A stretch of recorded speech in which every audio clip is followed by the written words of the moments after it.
The CI-FI cruiser drifted over the planet's surface, hovering in the stratosphere like a predator sniffing for prey. Below, among the sinkholes, ruins, and primitive defenses, human soldiers moved. Artan, the Grand Dominion's intelligence officer, stood on the bridge, peering intently at the hollow projection. "Commander, confirmed. Enemy positions are fortified but technologically backward. Primitive guns, mobile fortifications, light armor."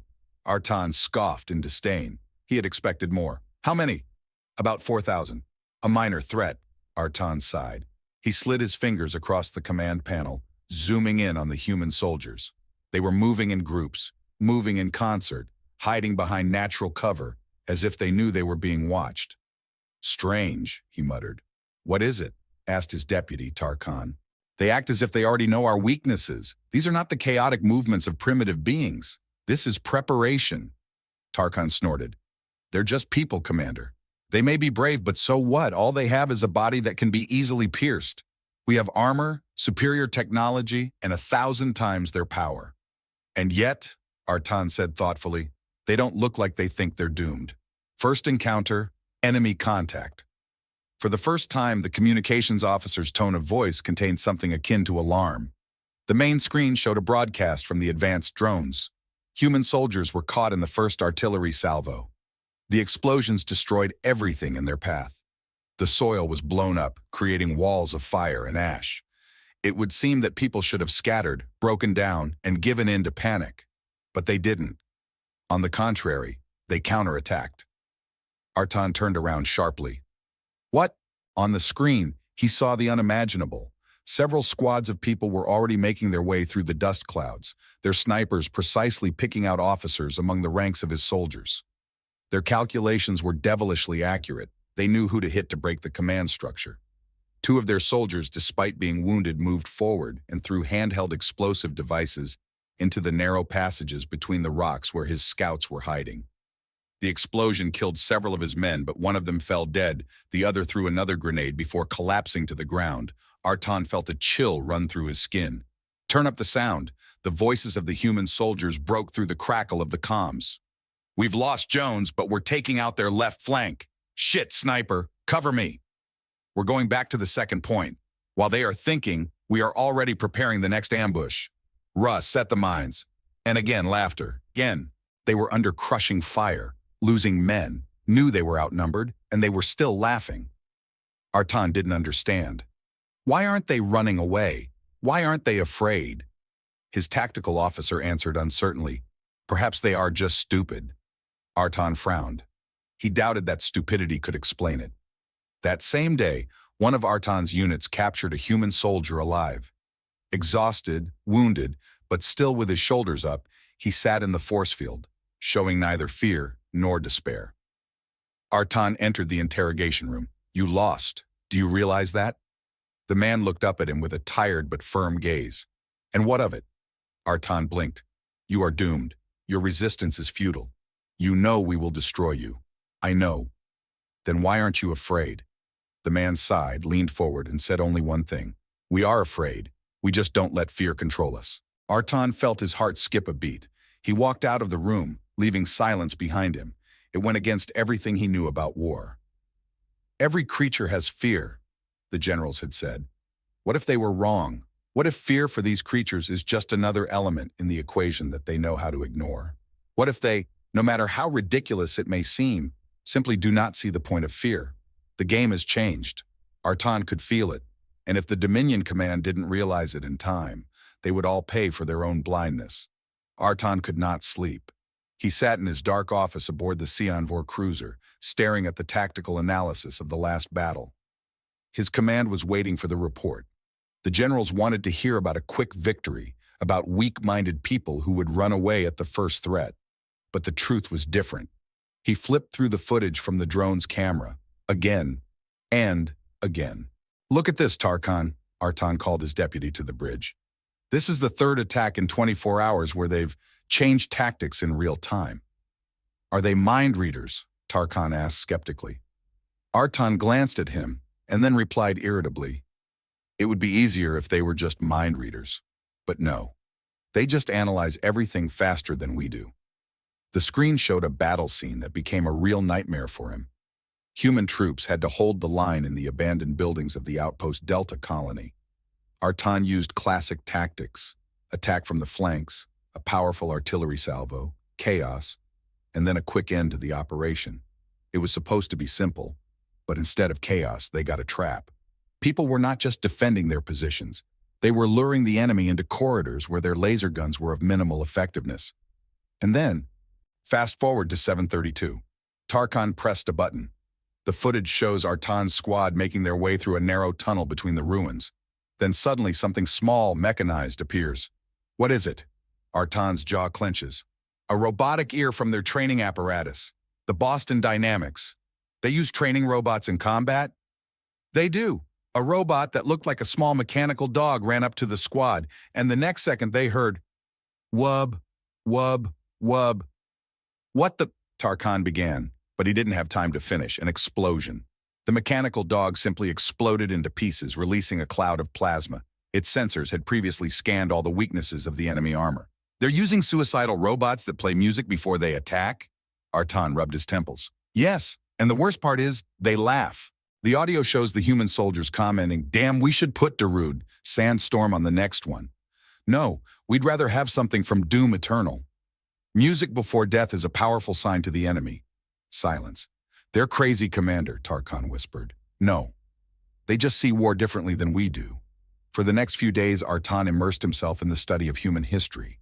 He read about their wars, about the Second World War, where they fought in the midst of ice, mud, and blood, not giving up even in the face of starvation. About Vietnam, where they used guerrilla tactics, turning their own forests into death traps. About Afghanistan, where they fought against a technically superior enemy, using mountain passes as if they were born there. About Stalingrad. Artan reread the description of the battle. -50 degrees Celsius, frozen corpses in the streets.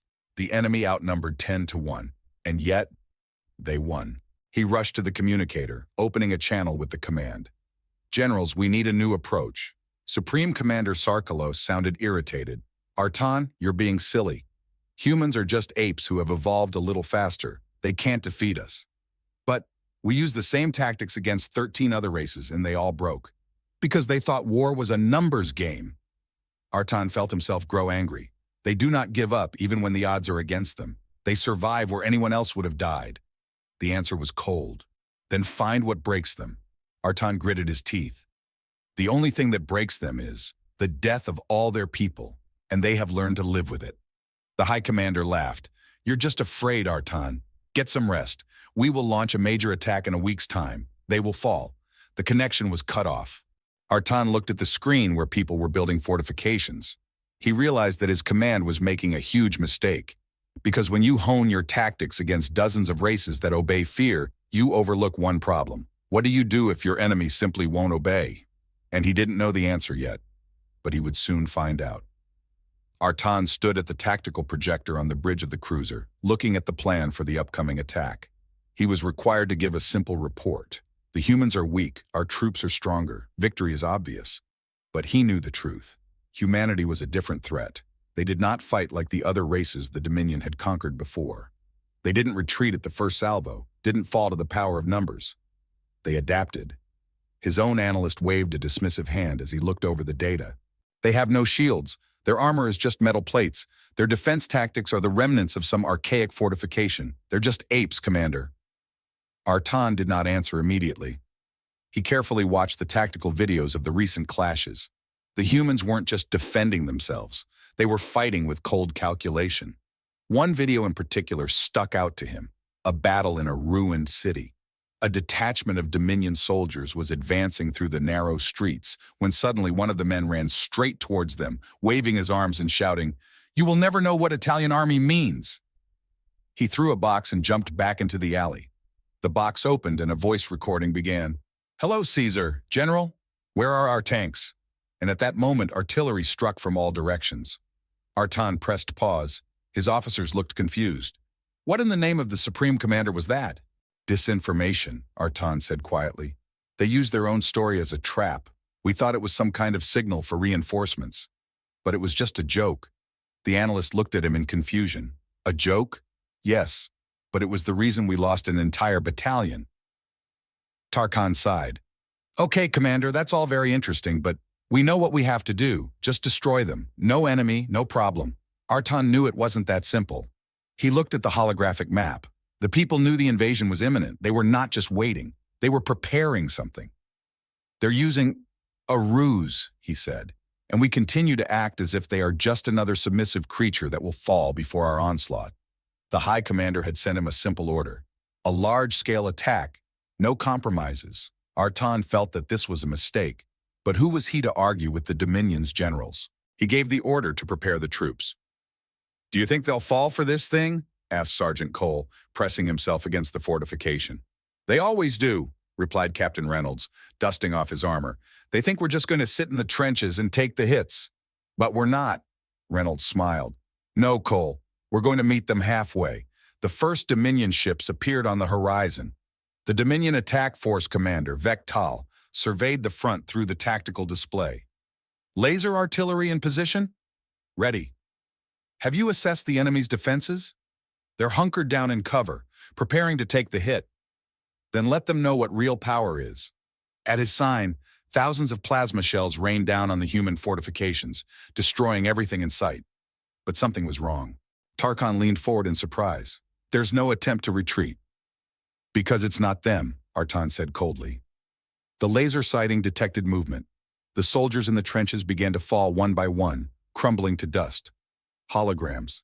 At that moment, hatches opened on all sides, right from the ground. Grants. Plasma explosions burst from the shelters, dealing the Dominion its first serious blow. The soldiers who had been sitting on the defensive were already behind the enemy.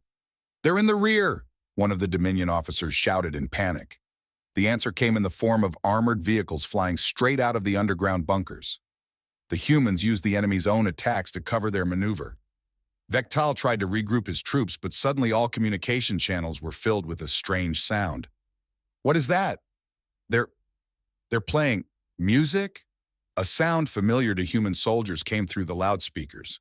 BFG Division, the theme song from Doom Eternal. Then Artan realized this was not a war. It was a hunting operation, and they were not hunters. He turned on the recording again where people were laughing during the battle, and only now he realized that it was not bravado. They were enjoying it. His heart clenched with a terrible realization. They had made a mistake. They were not fighting an army. They were fighting creatures born to fight. The Dominion's combat drones were failing. Chaos engulfed the command. Retreat, Tarkhan shouted. But Artan knew there would be no retreat, because when you open the cage of the beast, there is nowhere to run. Meanwhile, at the front, Sergeant Cole opened the comms. Captain, what's next? Reynolds reloaded his grenade launcher. Next, we're going to show them what real terror means. He pressed a button. The gifts began to fall from the orbital stations. The real hell was just beginning. Artan did not like the unknown. Throughout his service, he had studied dozens of civilizations, crushed several uprisings, and watched entire species fall. Each time, the scheme was the same. It was enough to show strength, to arrange a demonstration of the Dominion's capabilities, and that was it. Fear broke the enemy even before the first shot left the blaster muzzle. But people, they did not break. He stood on the command bridge of the Cyanvor cruiser, looking at the holographic table that displayed the front lines. The planet below should have been dead by now, devoid of resistance. Instead, he saw fortified positions, traps, and worst of all, courage. They were not retreating. The High Command had decided that if intimidation didn't work, then there was only one option left, an all-out assault. The final invasion will begin in 7 minutes, Commander, Tarkhan reported. Artan nodded. Commence. The first strike had to be devastating. The Dominion didn't just attack, it brought the sky down on the heads of its enemies. Massive artillery fire began from orbit. Plasma shells and antimatter bombs flew at the human fortifications. It seemed as if the horizon itself was exploding on the planet. Trenches, shelters, defense platforms, everything had to be erased into dust. Start deploying ground forces. Giant landing platforms broke through the clouds, carrying Dominion legions right into the center of the battle. Armored vehicles took up positions. Infantry units moved forward. But there were no people to be seen, only puffs of smoke and crushed earth. Something's wrong, Artan said, peering at the projection. Tarkhan checked the sensors. The enemy has been eliminated. There is no resistance. They're either dead or on the run. Artan shook his head. They haven't fled. They are waiting. And then the landscape came to life. It seemed as if the earth itself had opened its mouth. Under the rubble were firing points that opened a barrage of fire on the Dominion assault forces. Rockets, explosive devices, even ballistic missiles. Everything was flying from invisible points. Then they appeared. The humans. The earth spewed them out like an angry element. They came out of hidden passages, made their way through the smoke, moved elusively. And they attacked not where they were expected to be. The Dominion infantry faced an enemy they could not count. They saw only shadows moving between explosions, heard only fragments of commands and laughter. What the hell? A real hell had broken out on the front line. Humans did not fight like other races. They hunted. The Dominion military was used to frontline combat, but here in the middle of the chaos, they were faced with something else. Snipers are working, 3 positions. Change the location, tank for 12 hours, throw mines. Cole, right flank. He's beyond medical help. Fire on line 42, just keep firing. It wasn't a mess. It was choreographed chaos. Dominion Captain Vectal tried to give the order to regroup, but all he got was a wild scream over the comm. They're below us. A deafening explosion. Artan's jaw clenched. What did they do? An underground attack, Commander. They've dug tunnels right under our positions. Footage appeared on the screen, showing a Dominion unit positioned near a ruined fort. A few seconds later, an explosion occurred right under their feet, and the entire group fell down. People were already waiting for them there. No honorable duels, no mercy. Artan no longer saw it as a war. It was predator against predator. But which of them was the real predator? Tarkhan couldn't stand it. Shall I give the order to retreat? Artan didn't answer. He watched as one of his warriors threw down his weapon and tried to run away, but was caught by a small mechanism on 4 legs, a metal robot. Music suddenly started playing from the speakers of this dog. Is that effing highway to hell? The robot dog exploded, tearing apart another enemy unit. Tarkhan dropped his tablet. Commander, we're losing. For the first time in his life, Artan had no answer. His subordinates were waiting for orders, but he knew it was pointless. He turned to the touchscreen, looked at the battle map, where not a single organized Dominion formation remained, only scattered attempts to escape, and yet he could not take his eyes off the people. They were not just fighting, they were enjoying it.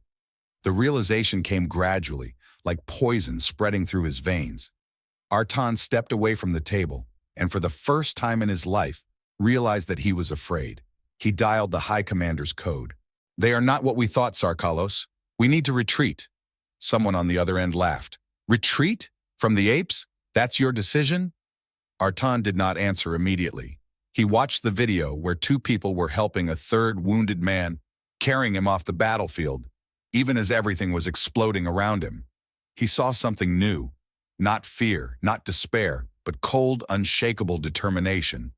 He took a breath and said, They are not afraid of death like we are. They are afraid of something else. They fear losing each other.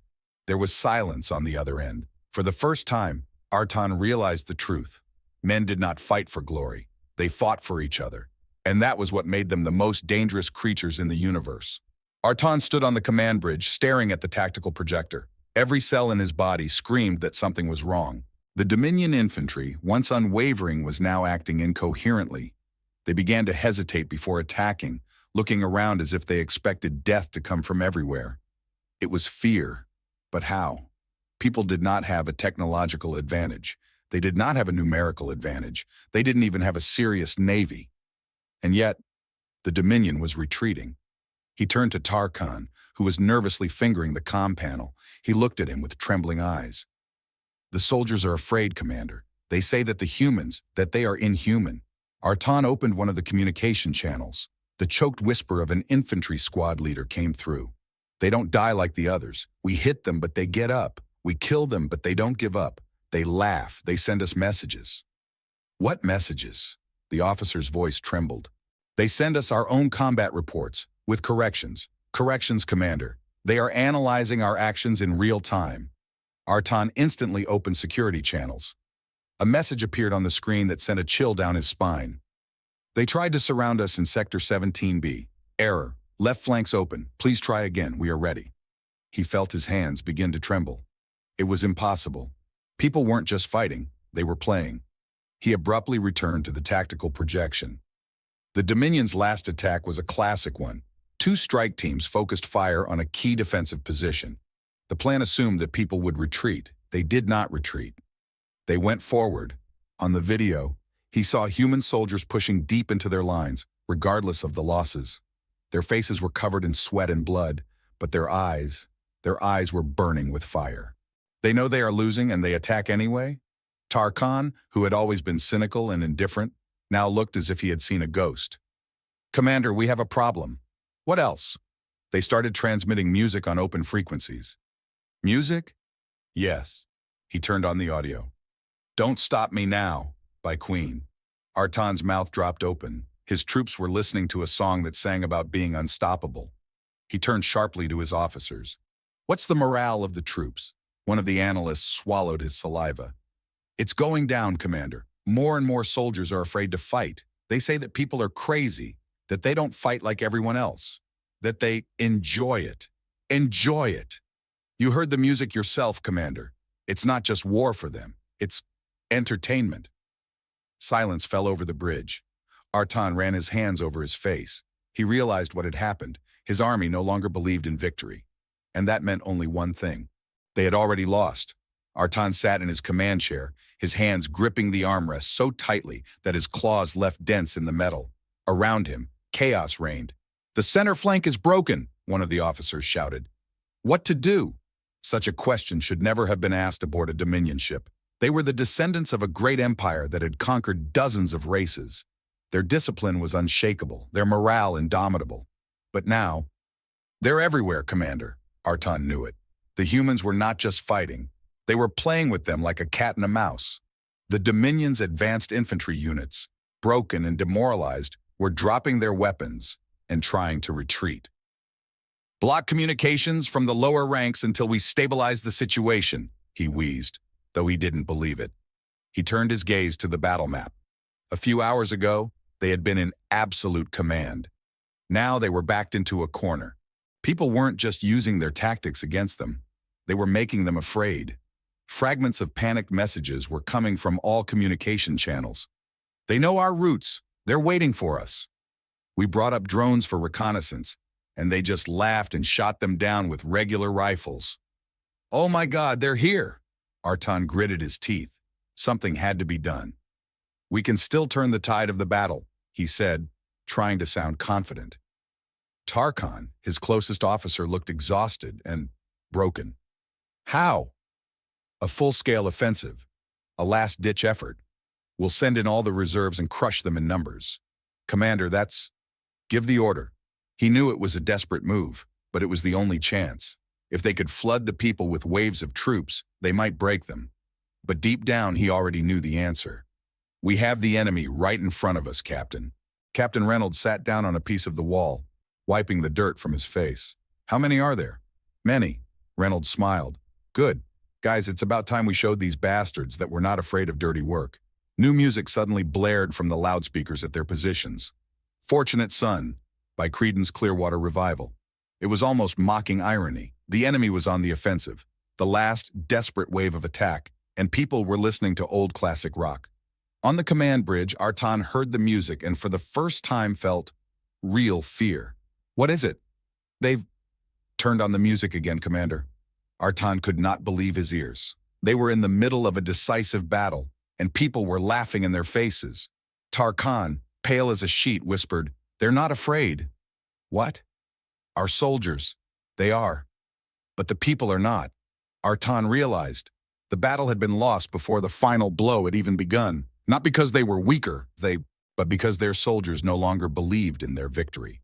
On the front lines, the Dominion infantry finally met the humans face to face. Where they had expected the exhausted enemy, there were fresh groups of people. They were smiling. "Well, guys," one of them shouted, loading his shotgun, "have you come to die again?" The first Dominion unit just threw down their weapons and ran away. And then something terrible happened. A domino effect. One soldier panicked and another one followed, and then another. And now the whole battalion is no longer fighting, but running away. Artan saw it. "No, no, no!" But he could do nothing. He saw his legions retreating. He saw them give up their positions, the soldiers throwing down their weapons and raising their hands in the air. It was a disaster. "Captain, what do we do with the prisoners?" Reynolds checked the ammunition.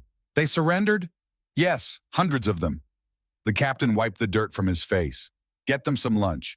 Give them water. Show them we're not animals." "But they killed us." Reynolds nodded. "Yes. And now they're more afraid of us than we were of them. That's an important lesson." He turned and looked at his soldiers. "The war is over for them, but not for us. We have not yet destroyed the entire command." His eyes sparkled. "Let's go get the generals." Artan sat in his quarters, staring at the wall. Everything he had built, everything he knew, was destroyed. His civilization had fought for hundreds of years, but no one had been able to prepare them for what the humans had done. He thought they were just another primitive race, but he was wrong. They were monsters who laughed in the face of death, and worst of all, they won. Artan stood on the bridge of his flagship, staring at the tactical display that showed the inevitable ending, the fall of the Dominion.